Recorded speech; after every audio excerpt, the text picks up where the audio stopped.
Hello students, this is the fourth lecture of rotational dynamics, and in this lecture we are going to start with the fourth topic of rotational dynamics, that is right hand rule. Right hand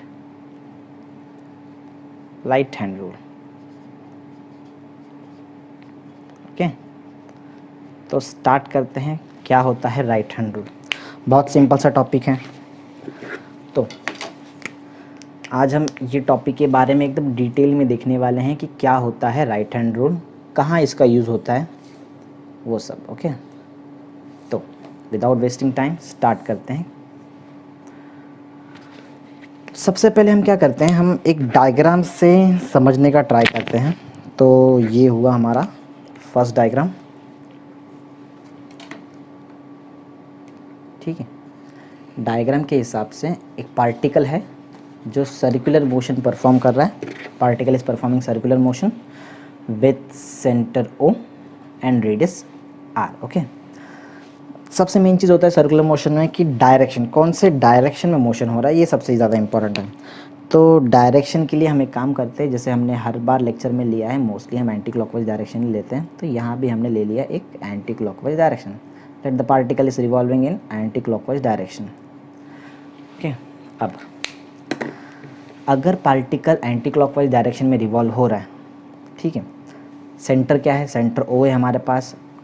तो होगा क्या यहाँ पे कि जब कोई particle कोई एक पॉइंट से दूसरे पॉइंट पे आता है, ठीक है, when a particle moves from one point two another point, तो होता क्या है, वहाँ पे बीच में at the centre of the circle वहाँ पे एक एंगल डिस्क्राइब होता है। वो एंगल को हम बोलते हैं एंगुलर डिस्प्लेसमेंट। हमने ऑलरेडी लास्ट लेक्चर में देख लिया है कि angular displacement is a vector quantity, ठीक है। मतलब फाइनेटेसिमल स्मॉल, बहुत छोटा वैल्यू रहेगा तो इनफाइनेटेसिमल स्मॉल वैल्यू रहेगा, तो हमारा एंगुलर डिस्प्लेसमेंट एक वेक्टर क्वांटिटी है, ठीक है। तो अगर एंगुलर डिस्प्लेसमेंट वेक्टर क्वांटिटी है तो डायरेक्शन भी होना चाहिए। तो एंगुलर डिस्प्लेसमेंट का जो डायरेक्शन है वो हम निकालते हैं किससे, राइट हैंड रूल से। तो राइट हैंड रूल का एक यूज़ है। राइट हैंड रूल का यूज़ क्या है, राइट हैंड रूल का यूज़ ये है टू फाइंड, हम इससे क्या कर सकते हैं, हम इससे निकाल सकते हैं टू फाइंड द डायरेक्शन, ठीक है। हम डायरेक्शन निकाल, किसका डायरेक्शन निकाल सकते हैं, to find the direction of angular displacement.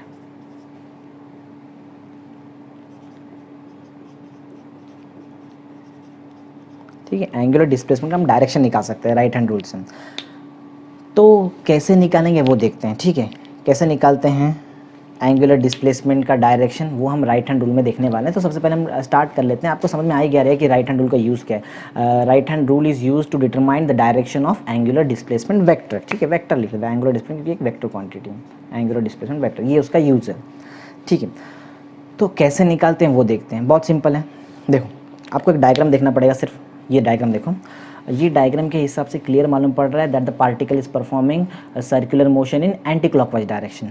Anti clockwise direction में पार्टिकल सर्कुलर मोशन परफॉर्म करता है। तो करना क्या है, बहुत सिंपल है। जैसे कि इसका नाम सजेस्ट करता है, as the name suggest, right hand rule. आपको यहाँ पे यूज़ करना है राइट हैंड, ठीक है। क्या करेंगे राइट हैंड में, हम यहाँ पे हम ऐसा एज्यूम करेंगे कि जो सर्कुलर मोशन है, इसका जो एक्सिस ऑफ रोटेशन है, एक्सिस ऑफ रोटेशन, इसको हम एज्यूम करें कि हमारे राइट हैंड में हमने पकड़ के रखा है।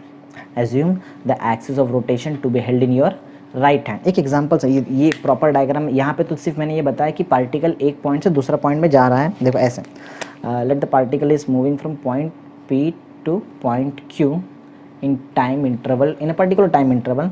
तो वो टाइम पे क्या होने वाला है, वो टाइम पे होने वाला ये कि यहाँ पे एक एंगल डिस्क्राइब होता है जो रेडियस वेक्टर डिस्क्राइब करता है at the centre of the circular path, ठीक है। यही एंगल को हम बोलते हैं एंगुलर डिस्प्लेसमेंट थीटा। ये थीटा एक वेक्टर क्वांटिटी है, ठीक है।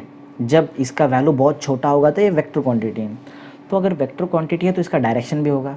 ये थीटा का डायरेक्शन निकालने के लिए ही हम यूज़ करते हैं राइट हैंड रूल। ओके, तो कैसे निकालेंगे, चलो एक और डायग्राम हम यहाँ पे देखते हैं, तो शायद उसमें से हम और ज़्यादा क्लियर एक्सप्लेन कर सकते हैं ये क्या है।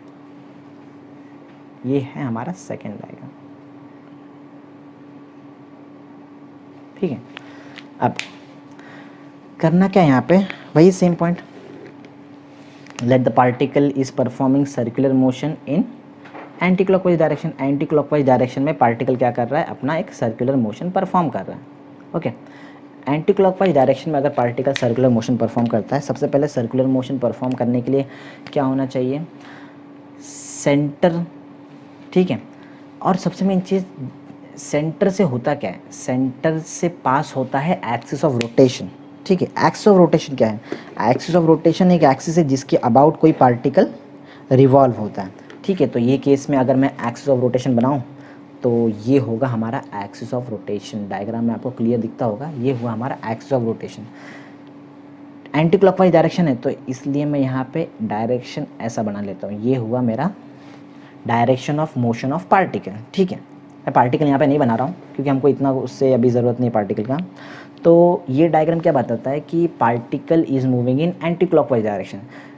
जब पार्टिकल एंटी क्लॉकवाइज डायरेक्शन में मूव होता है तो एंगुलर डिस्प्लेसमेंट जो है थीटा, एंगुलर डिस्प्लेसमेंट थीटा या फिर डी थीटा बोल सकते हैं, डी थीटा लिखेंगे तो डी थीटा बार लिखेंगे हम।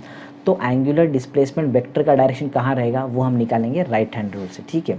तो यहाँ पे हमने किया क्या है, राइट हैंड रूल कब हमको यूज़ करना है यहाँ पे, चलो हम यूज़ करना स्टार्ट कर देते हैं। राइट हैंड रूल क्या बोलता है कि इमेजिन करो कि ये जो एक्सिस ऑफ रोटेशन है, एक्सिस ऑफ रोटेशन है, इसको आपने अपने राइट हैंड में पकड़ के रखा हुआ है, ठीक है। Imagine the axis of rotation, ये समझो, ये अज्यूम करो ये मार्कर हमारा एक्सिस ऑफ रोटेशन है। Imagine the axis of rotation to be held in your right hand, ठीक है। ये फर्स्ट पॉइंट है। फिर आगे क्या बताया राइट हैंड रूल ने, बोला है कि एक्सिस ऑफ रोटेशन को आपको राइट हैंड में तो पकड़ना ही है, बाद में उसके बाद ये है कि जो फिंगर्स कर्ल्ड, जो फिंगर्स हैं, ये कर्ल्ड फिंगर क्या करना चाहिए, ये कर्ल्ड फिंगर बताना चाहिए direction of motion of particle. जो पार्टिकल है इसका जो मोशन है, इसके मोशन को कौन रिप्रेजेंट करना चाहिए, कर्ल्ड फिंगर, जो फिंगर कर्ल्ड होने वाला ये है।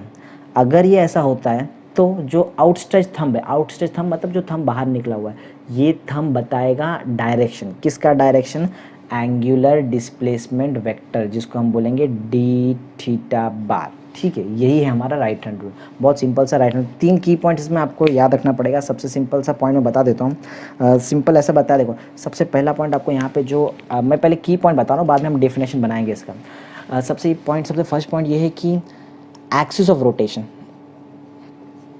एक्सिस ऑफ रोटेशन क्या करना है, ये सबसे पहला की पॉइंट है। एक्सिस ऑफ रोटेशन क्या करना है आपको याद है, imagine the axis of rotation to be held in your right hand, ठीक है, held in your right hand with the finger curled and thumb outstretch, right है। फिंगर्स को आपको कर्ल करना है और थंब को आउटस्ट्रेच, बाहर निकालना है, ये बताया था मैंने। फिर मैंने ये बताया कि इफ़ जो कर्ल्ड फिंगर है, अगर कर्ल्ड फिंगर हमको बताते हैं डायरेक्शन, किसका direction, direction of motion of particle, direction of motion of particle, ठीक है। ये सेकेंड हमारा की पॉइंट हो गया। तो पहला पॉइंट मैंने क्या बताया कि राइट हैंड रूल में आपको 3 पॉइंट वैसे याद रखना है। ये तीन पॉइंट्स अगर आपको याद हो गए तो हम बहुत ईजिली राइट हैंड रूल का स्टेटमेंट बना सकते हैं।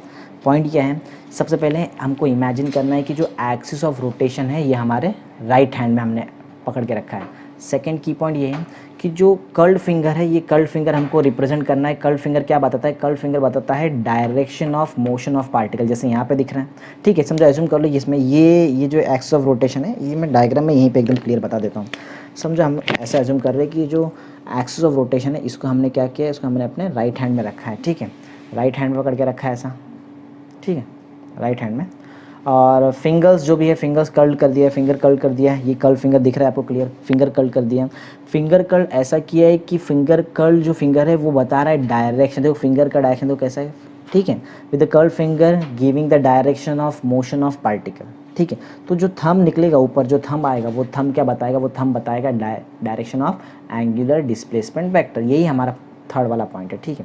तो हमने सेकंड पॉइंट अभी तक क्लियर समझ में आ गया हमको कि राइट हैंड रूल में होना क्या चाहिए, एक्सिस ऑफ रोटेशन आपको कहाँ पे रखना है, एक्सिस ऑफ रोटेशन आपको रखना है राइट हैंड में, ठीक है। एक्सिस ऑफ रोटेशन आपको कहाँ रखना है, राइट हैंड में, राइट हैंड में एक्सिस ऑफ रोटेशन होना चाहिए। सेकंड, कर्ल्ड फिंगर क्या बताना चाहिए, कर्ल्ड फिंगर बताना चाहिए direction of motion of particle. तो जो वो आउटस्ट्रेच थंब था,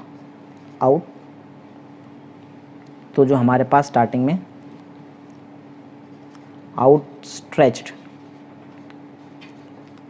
थंब था, ये क्या बताएगा, ये बताएगा डायरेक्शन, किसका direction, direction of d theta bar. D theta bar क्या है, d theta bar angular displacement vector है, ठीक है। तो यही हमारा राइट हैंड रूल है, बहुत सिंपल सा राइट हैंड रूल है। देखो क्या क्या क्या, एक बार फिर से हम रिपीट करते हैं, फिर स्टेटमेंट बनाते हैं इसका। First point, axis of rotation right hand में होना चाहिए। सेकंड, कर्ल्ड फिंगर बताना चाहिए direction of motion of particle.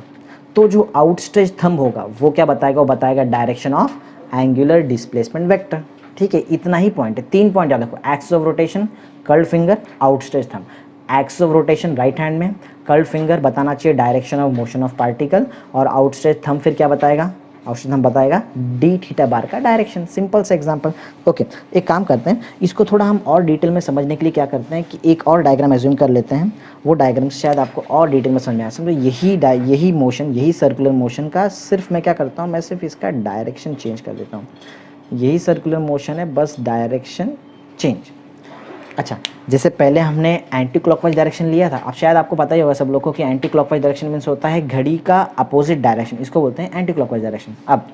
अब मैं क्लॉकवाइज डायरेक्शन ले रहा हूँ। क्लॉकवाइज डायरेक्शन मीन्स क्या, घड़ी का डायरेक्शन, सिंपल। ओके, तो ये हमने ले लिया क्लॉकवाइज डायरेक्शन। ओके, सेम वही concept. Imagine the axis of rotation to be held in your right hand. Axis of rotation को हमने कहाँ पर रखा है, हमने एक्सिस ऑफ रोटेशन को रखा है राइट हैंड में। अगर हमने राइट हैंड में एक्सिस ऑफ रोटेशन को रखा है तो बताया था मैंने सेकंड पॉइंट कि कर्ल्ड फिंगर क्या बताना चाहिए, कर्ल्ड फिंगर हमको बताना चाहिए डायरेक्शन किसका, direction of motion of particle. Direction of motion of particle हमको बताना चाहिए कौन, कर्ल्ड फिंगर। ये चलो हमने बना दिया यहाँ पे मोशन का डायरेक्शन बताते हैं। अब मोशन का डायरेक्शन है ऐसा, ठीक है, ये है मोशन का डायरेक्शन। ओके, तो ये डायग्राम है मोशन का डायरेक्शन कैसे होगा। ग्रीन कलर से डायरेक्शन देखो पता चलता है हमको। अगर पार्टिकल ऐसा घूम रहा है तो आपको डायरेक्शन ऐसा बनाना है, अगर पार्टिकल ऐसा घूम रहा है तो आपको डायरेक्शन भी वैसे ही बताना रहेगा, ठीक है। Imagine the axis of rotation to be held in your right hand with finger curled and thumb outstretch. अब ये केस में कर्ल्ड फिंगर ऐसा होने वाला है, कर्ल्ड फिंगर ऐसा आएगा, राइट है। If the curled finger gives the direction of motion of particle, अगर कर्ल्ड फिंगर ऐसा आने वाला है तो थंब तो नीचे जाएगा, ठीक है। अगर थंब नीचे जाएगा तो थंब भी तो बताता है, थंब क्या बताता है, थंब हमको बताता है एंगुलर डिस्प्लेसमेंट वेक्टर। तो ये केस में जो हमारा एंगुलर डिस्प्लेसमेंट वेक्टर आने वाला है वो आएगा नीचे, डी थीटा बार, ठीक है। तो आई होप सबको समझ में आ गया है कि राइट हैंड रूल है क्या। 3 की पॉइंट्स आप सबको याद हो गया कि 3 की पॉइंट्स सर ने हमको बताया, वही तीन की पॉइंट्स हम याद रखेंगे तो वो तीसरे हमारा राइट हैंड रूल हो जाएगा। ओके, तो एक काम करते हैं, अब सबसे मेन चीज़ इसका हमको लिखना है स्टेटमेंट। तो मैं ये वाला पार्ट जो मैंने बताया था एक बार लिख लिया, एक बार फिर से रिपीट कर देता हूँ क्या करना है। राइट हैंड रूल का यूज़ कहाँ पे, राइट हैंड रूल का यूज़ होता है एंगुलर डिस्प्लेसमेंट वेक्टर का डायरेक्शन निकालने के लिए, d to find the direction of angular displacement vector. फिर क्या, मैंने 3 की पॉइंट्स आपको याद कराया। एक्सिस ऑफ रोटेशन कहाँ होना चाहिए, राइट हैंड में। कर्ल्ड फिंगर क्या बताना चाहिए, कर्ल्ड फिंगर बताएगा direction of motion of particle along a curved path, ठीक है। तो अगर ये दो कंडीशन इफ़ ये दो कंडीशन सेटिस्फाई होता है देन इसके बाद ही ये पॉसिबल है, then the outstretch thumb will give the direction of d theta bar, that is angular displacement vector. तो ठीक है, अब हम क्या करते हैं, एक हम इसका स्टेटमेंट लिख लेते हैं क्योंकि हमको पूरा इसका डायग्रामेटिक रिप्रेजेंटेशन समझ में आ चुका है, सब पूरा डायग्राम हमको याद है। तो स्टेटमेंट लिख लेते हैं, क्या है स्टेटमेंट इसका देख लेते हैं। तो स्टेटमेंट ऐसा है, ओके, स्टेटमेंट ऐसा है कि imagine the axis of rotation, imagine the axis of rotation to be held, कहाँ पे हमने बताया था, मैंने याद है शायद सबको, फर्स्ट वाला की पॉइंट, एक्सिस ऑफ रोटेशन होना चाहिए राइट हैंड में, नाम में ही है। Imagine the axis of rotation to be held in our right hand, ठीक है। Axis of rotation right hand में होना चाहिए। फिंगर्स कैसा होना चाहिए, fingers curled. Imagine the axis of rotation to be held in our right hand with fingers curled होना चाहिए, with fingers curled. Fingers curled होना चाहिए, और जो थंब है थंब बाहर रहना चाहिए, थंब मीन बाहर means outstretch, with fingers curled and thumb outstretched, with fingers curled and thumb outstretched. अगर ये ऐसा कुछ कंडीशन है, पहले ये तो हमने बताया कि क्या करना क्या है। सबसे पहले करना क्या है, एक्सिस ऑफ रोटेशन को एज्यूम करो राइट हैंड में, फिंगर्स को कर्ल करो और थंब आउटस्ट्रेच, थंब बाहर निकालो, ये पहला पॉइंट है। इसके बाद इफ द, सबको याद होगा कि कर्ल्ड फिंगर क्या बताता है, कर्ल्ड फिंगर बताता है motion of particle in a circular path, ठीक है। If the curled fingers will give the, curled finger क्या बताता है, सबको याद है, curled finger will give the direction, किसका direction, direction of motion of particle, direction of motion of particle, particle का मोशन का डायरेक्शन बताना चाहिए curled finger. If the curled finger will give the direction of motion of particle, और particle का motion कहाँ पे है, पार्टिकल का motion along a circular path है, तो यहाँ बताना बहुत ज़रूरी है, along circular path, along circular path, ठीक है। तो हमने देखो अभी तक क्या क्या किया, हमने पहले इमेजिन किया है कि जो एक्सिस ऑफ रोटेशन वो राइट हैंड में, फिंगर्स कर्ल्ड है, थंब आउट से, थंब बाहर है। फिर बताया कि अगर if the curled finger will give the direction of motion of particle along a circular path, then, दो याद है सबको, देन जो आउटस्ट्रेच जो थंब था वो क्या बताता है, वो बताता है डायरेक्शन, किसका डायरेक्शन, एंगुलर डिस्प्लेसमेंट वेक्टर का direction. Then the outstretched thumb will give the direction, किसका direction, direction of angular displacement vector, angular displacement vector, angular displacement vector का डायरेक्शन क्या। तो आई होप सबको समझ में आ गया है। ये था हमारा statement for right hand rule, ठीक है। एक बार फिर से रिपीट कर लेते हैं क्या क्या किया हमने। राइट हैंड रूल करता क्या है, right hand rule will help us to determine the direction of angular displacement vector, d theta bar का डायरेक्शन डिटरमाइन कर सकते हैं। फिर हमने कुछ पॉइंट्स देखे थे, पॉइंट्स क्या था, सबसे पहला पॉइंट था कि इमेजिन करना है कि एक्सिस ऑफ रोटेशन कहाँ पे है, राइट हैंड में, फिंगर्स कर्ल्ड होना चाहिए और थंब होना चाहिए आउटस्ट्रेच, ये पहला पॉइंट है। फिर सेकेंड पॉइंट में क्या बताया था हमने, अगर कर्ल्ड फिंगर बताता है direction of motion of particle, अगर if the curled finger represents the direction of motion of particle, लेकिन मोशन ऑफ पार्टिकल कहाँ, अलोंग द सर्कुलर पाथ, ऐसा होता है, तो जाके जो आउटस्ट्रेच थंब है, तो जाके जो आउटस्ट्रेच थंब है वो क्या बताएगा हमको, then the outstretch thumb will give the direction of angular displacement vector, जिसको हम डी थीटा बार भी बोलते हैं, ठीक है। होप सबको समझ में आ गया है कि राइट हैंड रूल क्या है।